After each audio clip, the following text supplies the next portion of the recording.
actually Lori Weber and Greg Gearhart are going to be doing this jointly, the next presentation. And I'm going to introduce Greg, and Greg will introduce Lori.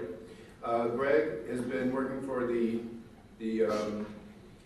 regional and state board for 21 years, and he's the new director. Last year you met Karen Larson, she gave a presentation. Well, Greg's the new director for the their division of information management and analysis for the state board. And he also was a big push and involved in the training academy and getting all that together. So I really just want to make that plain that, or clear that it's the training academy that is putting this on and putting on all these training courses too through the College of Bioassessment. So Greg, you want to come up?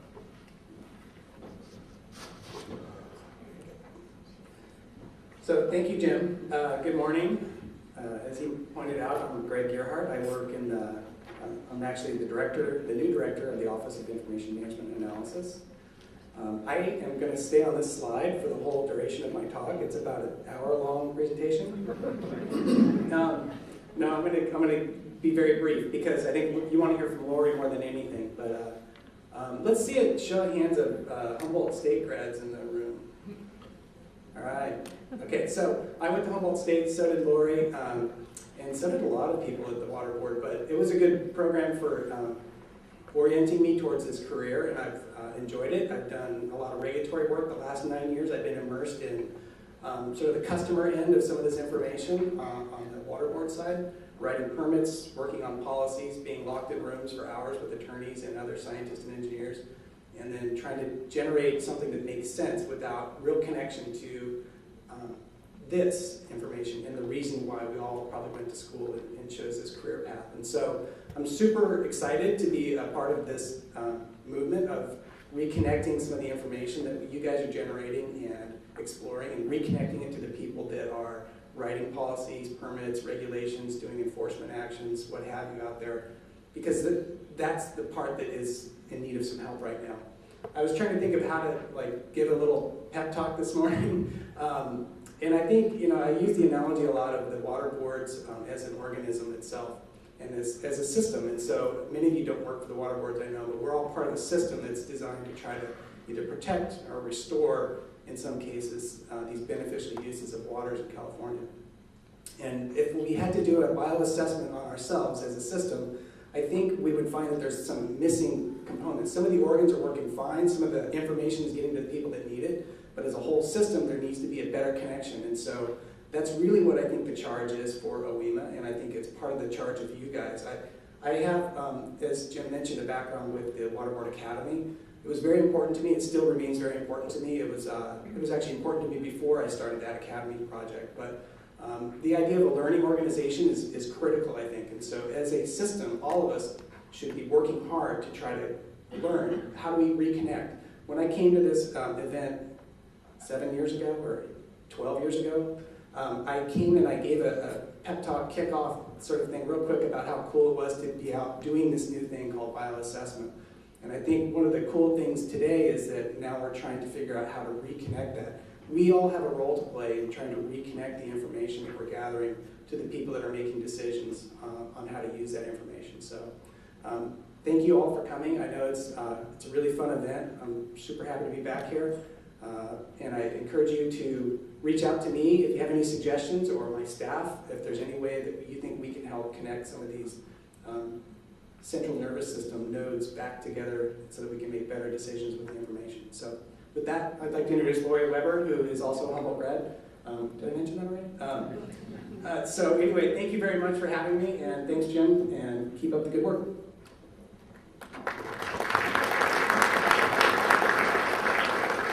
Thanks, Greg. Can everybody hear me okay? Thanks for the introduction. As Greg said, I'm Lori Weber. I'm with the State Water Board. I'm the senior of the swamp unit at the State Water Board within the Office of Information Management and Analysis, which is OEMA.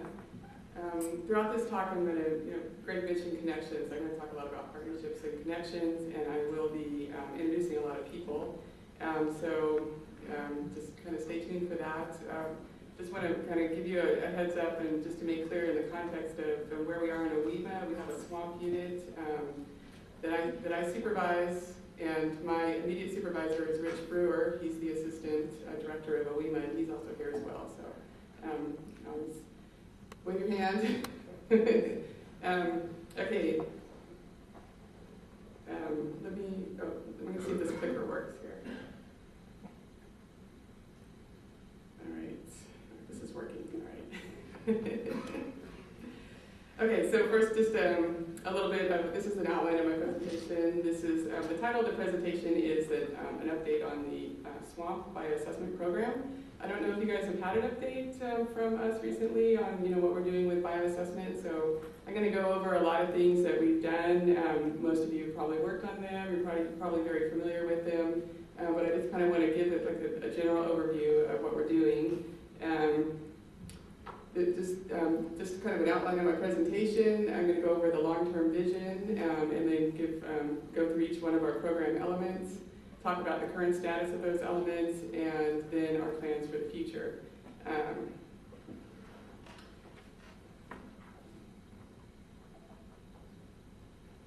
Okay, so I always like to start with the basics, and I always go back to, this is kind of old hat to you guys, but why are we doing bioassessment?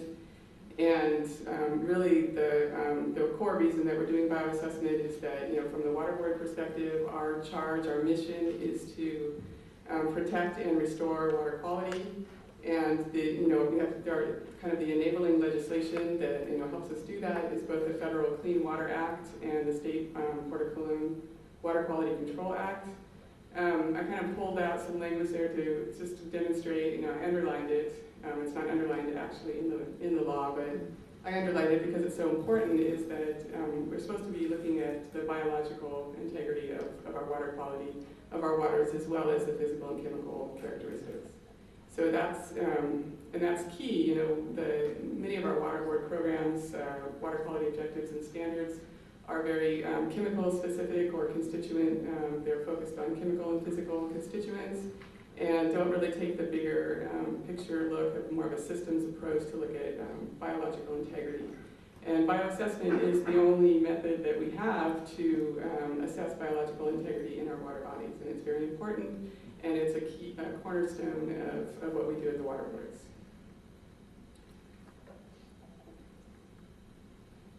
So here's our long-term vision. Our long-term vision is to the ecological indicators, which we use for bioassessment. Our bioassessment is made up of ecological indicators. But ecological indicators are fully assimilated into water resource management. That includes water board and other agencies, state and federal agencies working with water quality. In that case, we're looking at multiple indicators. Most of our work has been focused on benthic macroinvertebrates and algae. Some states also use fish. That's a little bit harder in California due to the diversity of ecosystems and the fact that we have so many introduced species. So we actually started out with bugs and moved on to algae, but those are the two of our most kind of established methods. Of course, our long-term goal is to have indicators or have methods for assessing biological integrity in all of our water bodies. Right now, we're focused on wadable streams, but we want to move out into larger rivers, lakes, wetlands, and other water body types.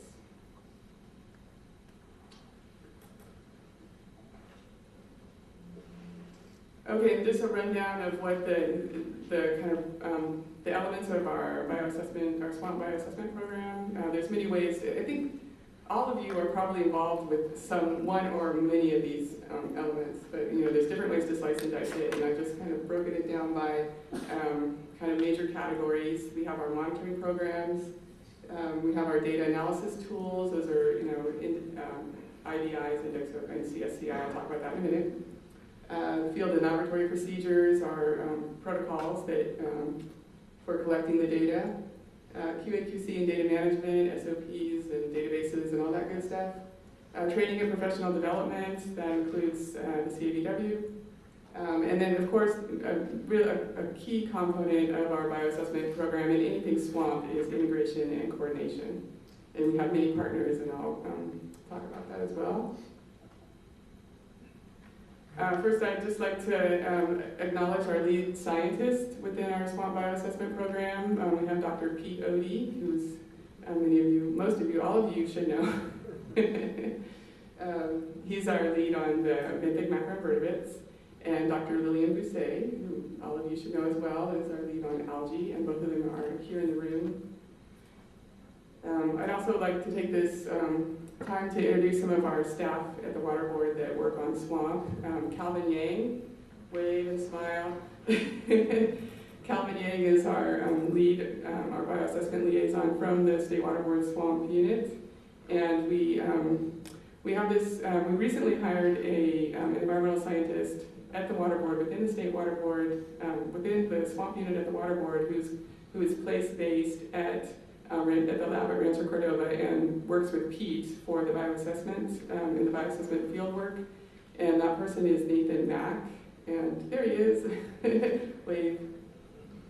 Okay, so welcome aboard, Nathan. We're very glad to have you, and this is an example of some of the coordination that we're doing with Fish and Wildlife.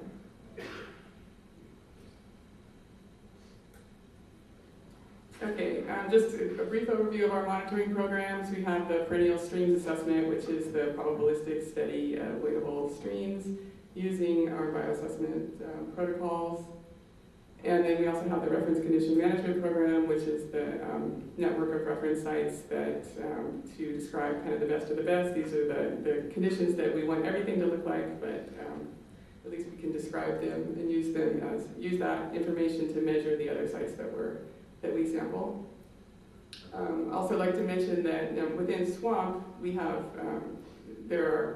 within the water board there are 9 regional water boards, and each water board has a SWAMP regional coordinator, and those, they get an allocation of SWAMP money to conduct monitoring. Many of them choose to do bioassessment for many different types of special projects. They range from TMDL, assessing the implementation, or assessing effectiveness of TMDL implementation strategies, supporting regional monitoring programs such as the Stormwater Monitoring Coalition down in Southern California. People have used, some regions have used bioassessment to assess compliance with discharge permits and that type of stuff. So there's lots of cool ways that people have used bioassessment, both at a small scale and at the larger scale. Just a little rundown of our data tools, or tools that for data analysis. You all are familiar, I'm sure, with the IBIs, the indices of biological integrity that Pete and his team developed for California. These are ecoregion based. They cover most of California, probably not all the ecoregions in California, but a large portion. The new and improved tool is the California Stream Bioassessment Protocol. Did I do that right? CSCI. I used the wrong, did I use the wrong acronym? Stream condition Sorry. index. That was a late night typo. Yeah, so CSCI, California Stream Condition Index. Thank you. That's the new and improved version of our scoring tool for using bioassessment data, benthic macroinvertebrate data. We've also had some, I know that Lillian and her team have worked on developing IBIs for algae. And at a recent meeting, Lillian did mention that there's some work on developing a CSCI for algae. So don't know the details of that, but I thought I'd throw it up there.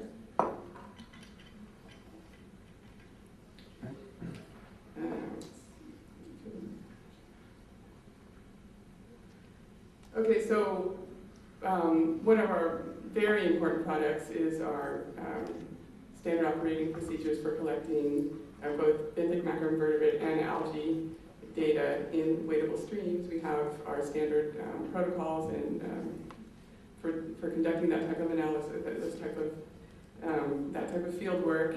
And just about anybody who's doing bioassessment in California should be using these protocols, should be using our SWAMP protocols. Right now we have the protocols apply to wadable streams. There's been a lot of work, and we're just about to release one, a depressional wetland benthic macroinvertebrate field sampling protocol. That should be out pretty soon. And that was a great coordination effort between the San Francisco staff at the swamp staff at the San Francisco Bay Regional Water Board and the San Diego Regional Water Board. So that was Kevin Lundy and Lillian Bousset working together on that one. And SWRCB. Sorry. Of course, SWRCB was involved. They're involved in a lot of stuff, and I will mention that as well. Identification taxonomy, yes. We also have SOPs for laboratory identification of both bugs and algae, and our master taxa lists that are maintained for both bugs and algae. And that's a lot of that work is supported through the Swamp Bioassessment Program.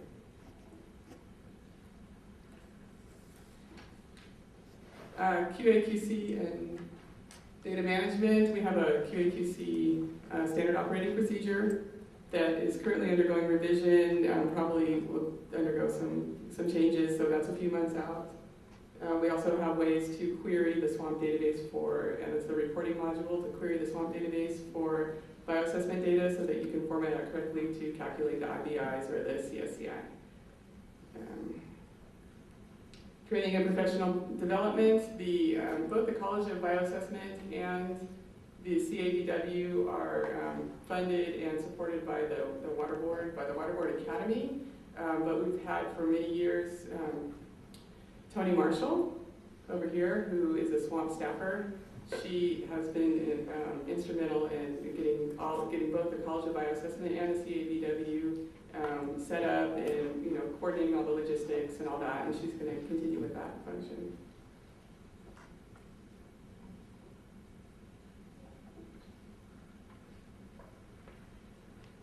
Okay, so now I'm just going to talk a little bit about the integration and coordination that we conduct, that we do within the SWAMP bioassessment program and SWAMP in general. This is really, coordination is really the cornerstone of SWAMP and what we do, and how we conduct our business. I tend to think of it as both internal coordination and external coordination. Internal is within the Water Board. We're a huge agency. We have lots of programs. It's very easy to get siloed, but a lot of what we do at SWAMP kind of supports other efforts and other programs within the Water Board. And so we try to connect as much as we can and make sure that we're in the loop on what's happening with these other programs so that we can help out as much as possible. I think last year, Karen Larson came and gave us a pretty good overview of the biological integrity project, which was started out as it's been named many things, but biological objectives, biointegrity implementation plan. So Karen Larson was the lead on that project, and since she's moved on to bigger and better things, it's still within the Water Board. It hasn't gone away, and we have a new person assigned to take the lead on that project, and that's Jessie Maxfield. And I just wanted to introduce her to everybody. I don't know if anybody of you. She's been here before many times, and she's the new lead on biointegrity. So if you have any questions, grab her during the break or during lunch. So aside from that, really our biggest connection between the SWAMP Bioassessment Program and other Water Board programs is with biointegrity. We develop the tools. The CSCI is the tool that they would use to assess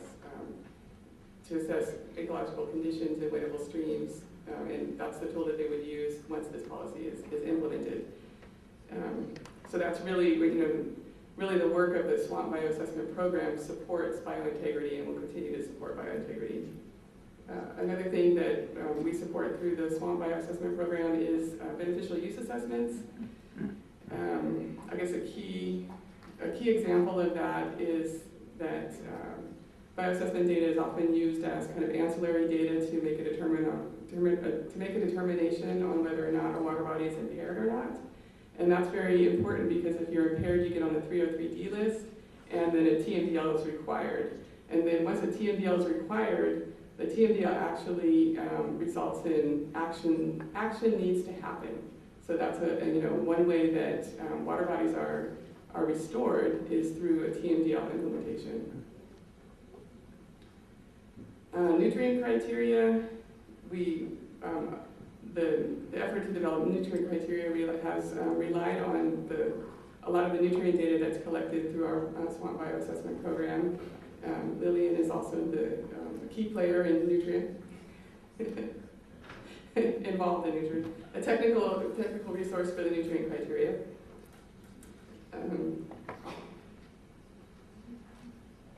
Discharge permits. There's been, over the years, people have, permit writers have found ways to incorporate bioassessment requirements into discharge permits. Typically it's stormwater. There's a lot of, especially our larger kind of regional stormwater permits or multi-city, large municipality type stormwater permits have requirements for receiving water monitoring using bioassessment, using swamp protocols.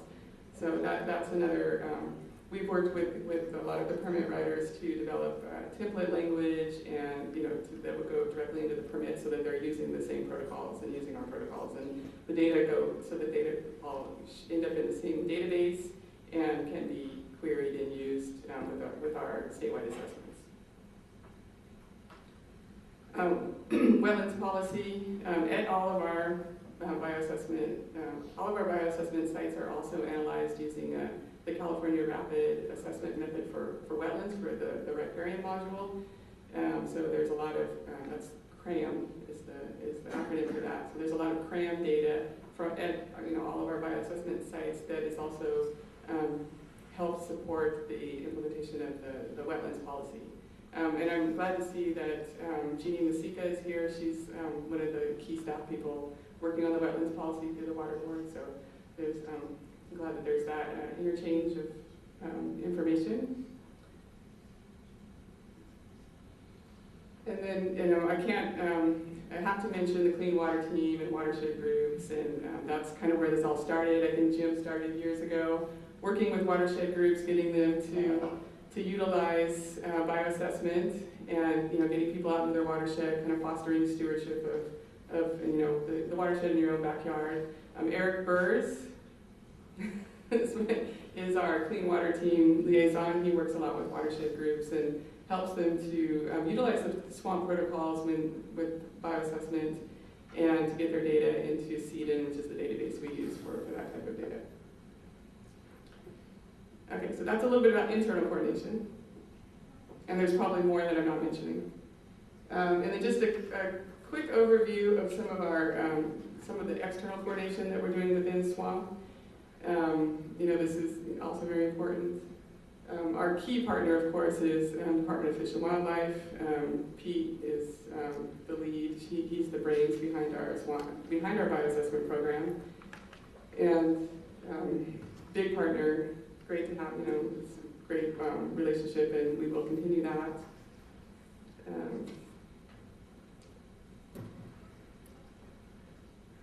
Also want to mention that Moss Landing Marine Labs is a huge partner with just about everything swampy, and especially with our bioassessment program. So we work very closely with them. They've helped us out over the years with a whole range of things from field work to QAQC, data management, logistical support, just about anything. We've worked very closely with their scientists, and it's been very helpful. I mentioned SWRCB, the Southern California Coastal Water Research Foundation. Did I get that right? Project. SWRCB is one of those other groups that we work with very closely in relation to bioassessment. They, in some of the regions in Southern California, work very closely with SWRCB, especially with the Stormwater Monitoring Coalition and the bioassessment monitoring that's being conducted as part of that. It's, the way it was described to me is that is kind of a regional intensification of our perennial streams assessment. So there's a lot of great work and a lot of great collaboration going on with that program. And of course, I have to mention the Healthy Streams Partnership. Last year, I gave you guys all an overview of the Healthy Streams Partnership, which is a work group of the Water Quality Monitoring Council. We have John Marshak here. He's the director of the California Water Quality Monitoring Council. The Healthy Streams Partnership is a work group that is looking to integrate data from many different sources to identify healthy watersheds and to figure out ways to identify healthy watersheds. After the break, we're going to have a great long session about integrated assessments of watershed health. It feeds right into the work that the Healthy Streams Partnership. In fact, I think we're going to get a presentation on the California Watershed Assessment that was conducted with the Healthy Stream Watershed. U.S. Forest Service. The Forest Service has a lot of beautiful wadable streams in the national forests throughout California, and they do bioassessment as well. They often don't use the same protocols that SWAMP does, but Pete is working with them to fix that so that at least we can compare the data. So that's an interesting project. I do want to mention that the cyanobacteria, harmful algal blooms, is a huge emerging issue, a lot of renewed interest in that. The California Cyanohab Network, or CCHAB, is being rejuvenated, and we are involved in that and interested in supporting that effort as well. And many more. There are so many other partnerships that I didn't mention. There's just so much out there, and this is really what makes SWAMP what it is the ability to partner with so many great people. So very appreciative of that, and look forward to many, many years, 50 more years, right?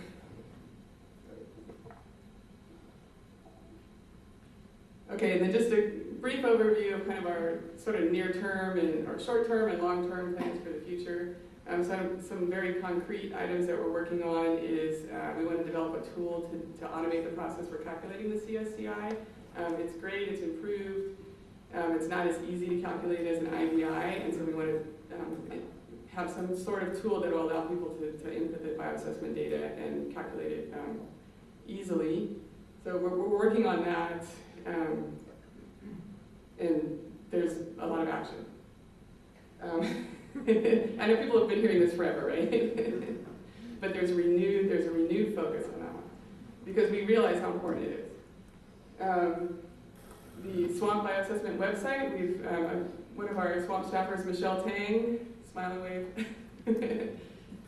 I've been working closely with her, and she's been working with Pete and Lillian and Jim on kind of revising our the bioassessment portion of our SWAMP website to make it more user-friendly and have sort of a one-stop shop for all things bioassessment. So stay tuned for that. We have a pretty good prototype almost ready, well, probably a few more months before it actually goes live.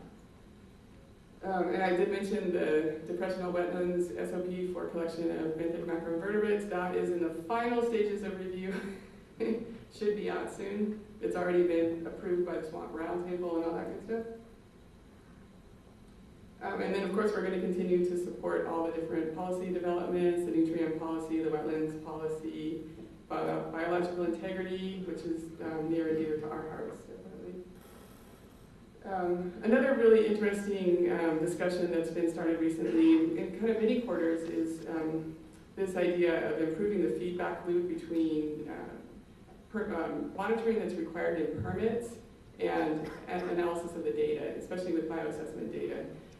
There's been a huge push to get people to do bioassessment, to include it in permits as a requirement because it's such a great tool for assessing your water body, for assessing the overall ecological integrity of your site. Now that people are starting to use it, we're hearing that now that they're starting to use the field methods and collect the data, now we need to start working on helping people use the data and kind of building that feedback loop between, all right, this site looks like it's impaired. What do? We do a causal assessment or another method to determine what the source is. is there something that the permittee can be doing to improve the quality of the water in that site? And that's kind of really where the rubber hits the road with the water board and our regulatory programs, is that we want to implement projects and strategies that result in improvement of water quality. So if you have any ideas, actually I added that the last meeting. If any of you are working on in this area and see a need for technical support or some type of infrastructure to exchange ideas, let me know. I'd like to talk with people about potential projects that we could, joint projects that we could do in this area.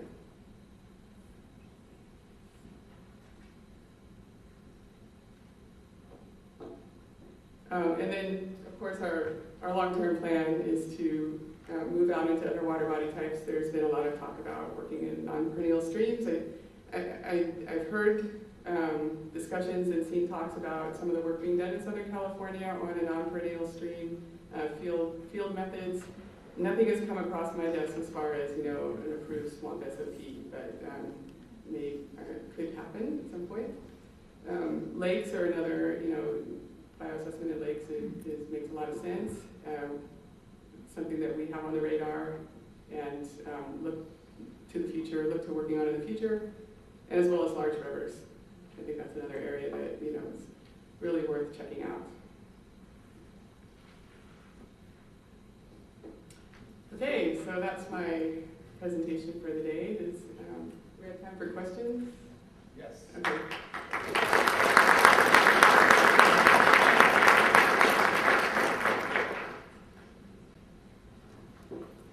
There's a mic coming. Yeah, mic's coming. Thank you. I'm a desert guy. And there's a continuum from freshwater to hypersaline water, California water bodies. Do you see kind of along that continuum a place where the swamp needs to stop? We've got things like Mono Lake, the Salton Sea, and I work on the Salton Sea in particular. And it seems like for some of these, it's going to be really hard to develop, an index, the BMI, the algae, because it's novel and/or unique. Maybe I don't understand what are jurisdictional waters for the board, but is that potentially moving from there through depression? And I'd love to see that last slide where the recognition for these intermittent streams, which is another important water source for us down the desert, or springs, for instance. So we wouldn't, the only thing that would stop us would be lack of resources, right? So if we've got, if looking from a statewide perspective, for hypersaline water bodies, there aren't as many of those throughout the state. So we're very limited by resources. We try to do, when we develop our methods, we're trying to get the most bang for the buck. So, it certainly would be within the realm of what we could do. Thank you. So.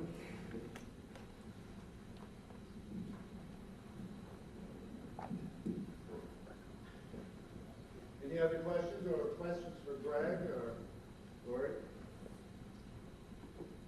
All right, thank you.